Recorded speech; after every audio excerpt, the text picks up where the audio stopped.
players, and today we're talking about my stalker. Yay! Yay. Let me be clear on something. I wish no harm to this girl wherever she is now, and this is strictly a story time about my experience. Let's call this girl Cappy. Now, I met Cappy along with my trio, which consisted of me, Rab, and this girl named Lena. Context, Cappy and Lena have known each other for a year longer than me and Rab have known Cappy. Lena and Rab have known each other for a few months before me, so I come late into the story. So, Cappy's father unfortunately passed of cancer when Cappy was around 3. Cappy never actually knew her father that well, and keep this in mind. So me, Cappy, Lena, and Rab were all in the same homeroom for a year. Now me, Lena, and Rab were a very iconic trio. We weren't very popular, yes, but we were iconic. And Cappy here really wanted to be a part of our group, inviting herself to our hangouts, sitting next to us, etc. And I know it seems like she just wants to be friends with us, but it was constant. And I mean constant with a capital C kind of constant. Now in grade school, everyone has their group that they hang out with. Me, Lena, Rab, we hung out with mostly the weird kids, and Cappy was also in said weird kid group. And Cappy also had a childhood best friend named Dina, who she completely neglected and ignored so she could hang out with us and almost stalk us. Now, you know how I said her father unfortunately passed of cancer? Yeah, well, she had a locket that was shaped like a heart, and inside was a picture of her dad, and whenever she would wear this necklace, she would say, "I can sense him." And she would talk to the air and say things like, "Yes, Dad? Oh, you don't like Lena? Oh, she's got to go." And would creepily turn around to Lena or whoever she was talking to and say, "My dad doesn't like you." And I'm not saying that someone can't grieve that way, but it was actually terrifying and it would scare the living shit out of us. Oh, by the way, Cappy also hated Rab, and I think that was also a part of her stalking thing, that she was trying to replace her so she could be a part of the trio and probably get closer to me.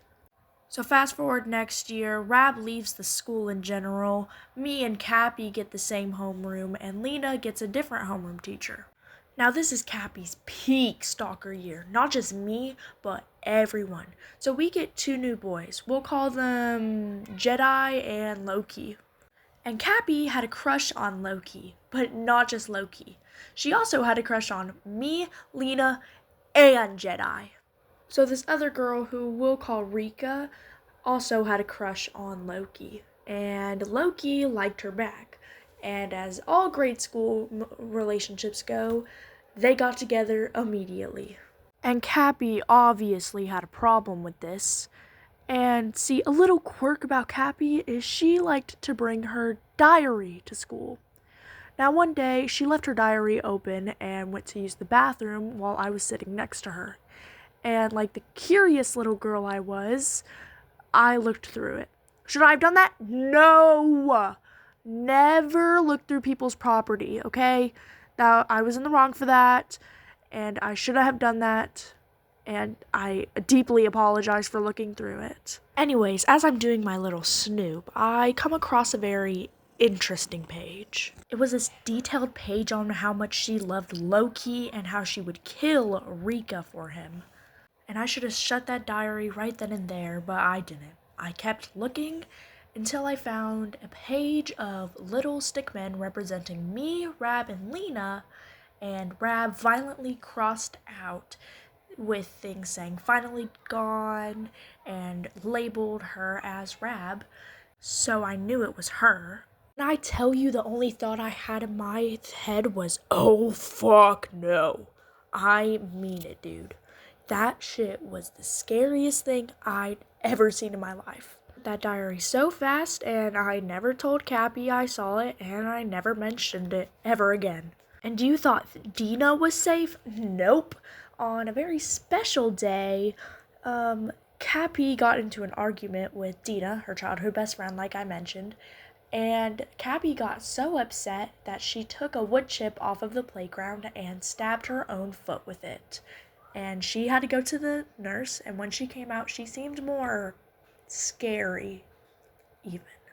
Fast forward a bit to the end of the school year field trip, and we went to this little event center where we climbed and we hiked, and it was really fun until the bus ride home.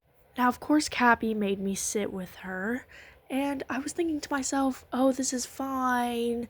She's not making me talk to her. I'm just gonna go to sleep. Until she started talking. And at first, she was just like, hi, Sunrise, hi, oh, are you sleeping? Then I guess I'll shut up. And I felt bad, so I just said, no, I'm awake, what's up? And then she came out to me, right there. She came out to me as bisexual. And then she told me that she had a crush on a certain person in our school. And that certain person was on the same bus as us. Mind you, we took the buses separated by gender. So we were on an all-girls bus. Mind you, this was only a few days after I saw the diary entry. So I knew it was about me, and I just didn't want to say anything about it. I kept silent that entire bus ride and just pretended to pass out. And, of course, as grade school people do, they believed my lies. And for the last story of the day, and the funniest one in my opinion, me, Lena, Cappy, Jedi, and Loki were all sitting in a little circle hanging out. So the topic somehow changes from quesadillas to kiss, marry, kill in like 1 minute. And it's Loki's turn, and Cappy, of course, has to ask Loki, kiss, marry, kill, a toilet, garbage, and me. And Cappy starts catching strays, dude. And you know, Loki clocks her shit. Loki, okay. He goes, marry the toilet, kiss the garbage, and kill you. The fuck? And she tries again and again to, like, get her to be the marry option. And he doesn't give up. And that was the funniest shit I've ever seen in my life. But anyways, I left that school after that year, and that's the end of today's video. See you later.